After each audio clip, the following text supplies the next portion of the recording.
Hey, all right, afternoon. Pete, North Las Vegas. We are back on the Camaro again. Just wanted to show you what these things cost. This is their latest catalog. You guys that are into this stuff probably recognize the catalog, but that right there, $199, $200, that's bordering on criminal. So anyway, here's my old original. Most of the mounting screw holes are cracked. I don't know how well the camera's picking it up, but just about every one of them is cracked. So I decided to replace it for that reason. And some differences between the old one and the new repop over here. I didn't pay $200 for this, by the way. I bought this probably 6 or 7 years ago, and they were still expensive back then, but they were nowhere near $200. I want to say I paid maybe over $100 for this thing. And I also bought it from Dakota Digital as part of their kit. But you'll notice that there's no markings for the windshield wiper. There's no markings for the headlight. And there's no markings for the lighter, like you see over here. So that's kind of the primary difference. The other thing that was wrong with this was when I took it out of the car, I noticed that this windshield wiper switch boss was broken off. And I probably could have fixed that somehow, maybe, you know, glued up the cracks and stuff on the other parts of this thing and got it fixed up. But it's 40-something years old.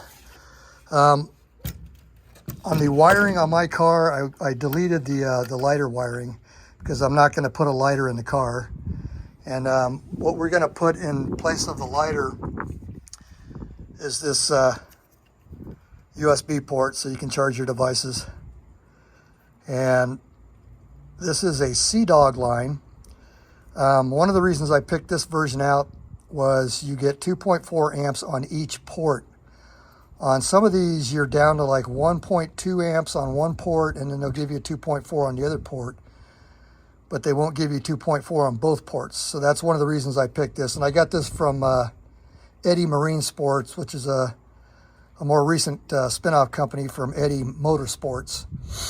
So we're going to carve this hole out a little bit and get that mounted in there.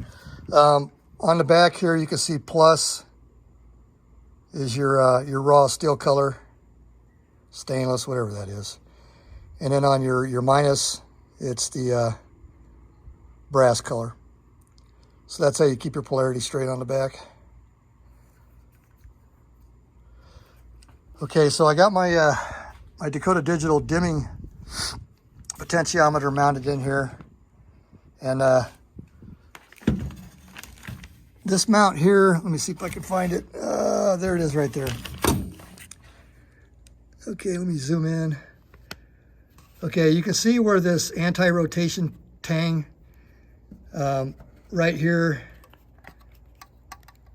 goes into the bezel. And what I did was I took a drill bit that was the same size as the tang, and by hand, I just kind of carved out enough to get that anti-rotation tab to lock into the hole that I drilled out by hand. And it was thick enough to where I only maybe went not even halfway through the plastic, and I got enough engagement to where after tightening this, it won't spin. Okay, so the only other thing I did that might be worth mentioning installing this was how did I get the hole centered? I used a washer that fits in the opening here, and there's a little raised edge. If you get this centered just right, it'll stay put. And then I used a drill bit that was the same size as the hole, and that's how I got the mark centered. And then I used a small drill bit to as a pilot hole.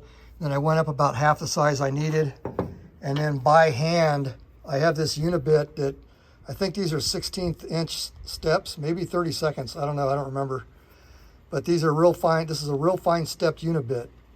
And so I was able to, by hand, finish off that hole and get it to where that this potentiometer, when it came through the hole, it was a nice snug fit. And so that's how we got that in there. Okay, so in addition to the Dakota digital potentiometer mounted, I got the windshield wiper switch in place using the old grounding plate. On the newer style headlight switch that I did a video on recently, I don't really need this. I could get everything grounded without the plate, but I'm going to put the plate on here just for some extra insurance to make sure that everything gets grounded properly. So anyway, like I said, other than the features not being marked, which in my case is a good thing because this won't be a lighter anymore. But I don't know, would have been nice to have this, you know, washer and headlights marked. Anyway, this is the old cigarette lighter. So some previous owner must have been a smoker because it looks like it was pretty well used. For those of you that don't know how to get the lighter socket out, all you do is spin this back off. And these little teeth on the back here have a tendency to dig into the plastic. And what's going to happen is as you try to take this thing off, it's going to want to spin in the plastic with the locking shell. So you'll have to figure out how you're going to keep this part here from twisting while you're loosening it, especially if you're going to reuse this thing. Figure out how to do it without damaging it. But here's the spring-loaded tabs. Maybe fabricate something to get in there and just hold it steady while you unscrew it if you need to. Anyway, just thought I'd mention that in case you didn't know. Sorry about the shaky camera work. I'm doing all this stuff one-handed. Okay, so I bought two of these, and you know, you're looking at close to 10 amps if you're plugging in a bunch of stuff, and it's all going to draw the max 2.4 amps out of each port. So I'm looking for, you know, a heavy conductor. Well, on the kit, they give you an accessory block, an accessory connector, and that's this right here that comes off the fuse block, and that's this right here. So these are the color wires that are actually on the harness, and I'll show you that in here in just a second. We'll crawl underneath the dash and I'll show you all these wires. I'm probably going to be using the dark blue wire because that gives you an accessory position. So in addition to being in the run or ignition, you should be able to get power once I get these things installed in the accessory position also. But I wanted to make sure that it got switched off.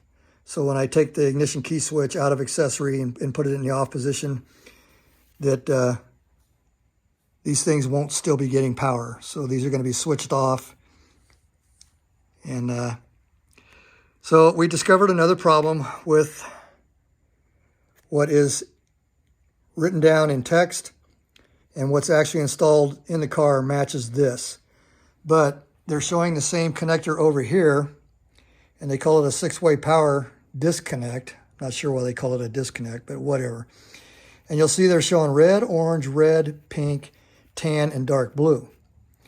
And then when you come over here, it's tan, orange, red, pink, pink, dark blue. Not two reds, only one red. So we'll crawl underneath the car real quick, and I'll show you that this actually matches the wire color coding on what was installed on the wiring harness by American Auto Wire.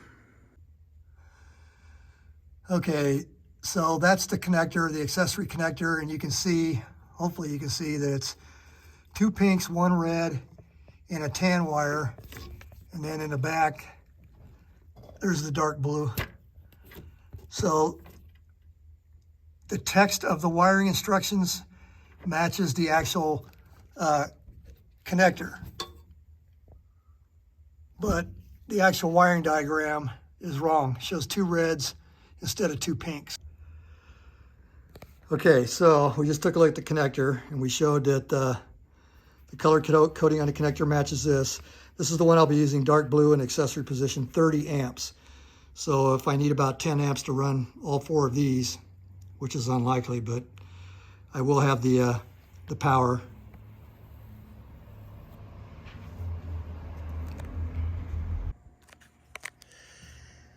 Okay, so I ended up using the last step, and I don't know what size this is. I think it's 1 1/8 inches, 1 1/4 maybe. I'm not sure. I could go back and look at the specs, but anyway, each port that you install, if this is where you want to install it, it may be a different size anyway. But what I did was I opened up this hole to where it was just, I mean, just big enough to start these threads. And this is pretty hard plastic. So now I'm just actually screwing this into the plastic, and won't have to completely rely on the locking nut, although this looks like it'll do a good job. So let's get it finished up, installed in there, and we'll see what it looks like. Okay, well, it's in there, and it almost looks like it belongs there. So it was a very snug fit, like a perfect fit between the housing and the gasket. And like I said, I undersized the hole just enough to where I could actually thread this in, so it's not just the locking nut that's holding it in there. So this thing is not going to twist or turn or come loose anytime soon.